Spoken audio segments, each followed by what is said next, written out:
In today's video, I will walk you through how to budget and forecast in Xero. To begin, look at the top of your Xero dashboard and find the menu labeled Reporting. Click on it to open the available reporting options. When the drop-down menu appears, select All Reports. This will take you to the page where all of Xero's reporting tools are listed. Once you're on the All Reports page, scroll through the available reports until you find Budget Manager. When you locate it, click on Budget Manager to open the budgeting section. As soon as Budget Manager loads, you'll see your overall budget displayed by default. This gives you the current budget that's already available in your account. To create a new budget, move to the top left corner of the page and find the button labeled Select Budget. Click on it to open the available options. From the drop-down menu, choose Add New Budget. This will start the process of creating a new budget that you can customize. You'll then be asked to enter a name for the new budget. Type a name that clearly identifies the budget so it's easy to recognize later when you're working with multiple budgets.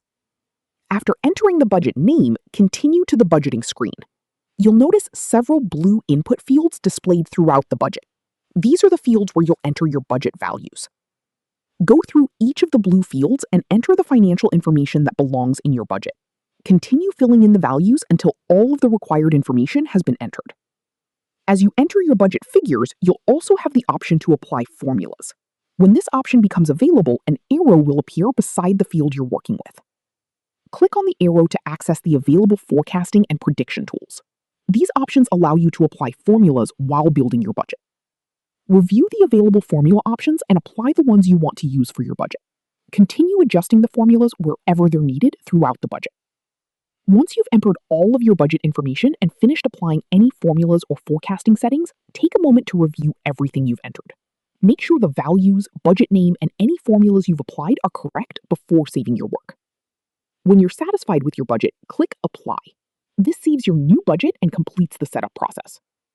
After the changes have been applied, your new budget will be available inside Budget Manager, allowing you to continue working with it whenever needed. Happy budgeting! Please like and subscribe if this video helped you. Thank you for watching and see you in the next videos.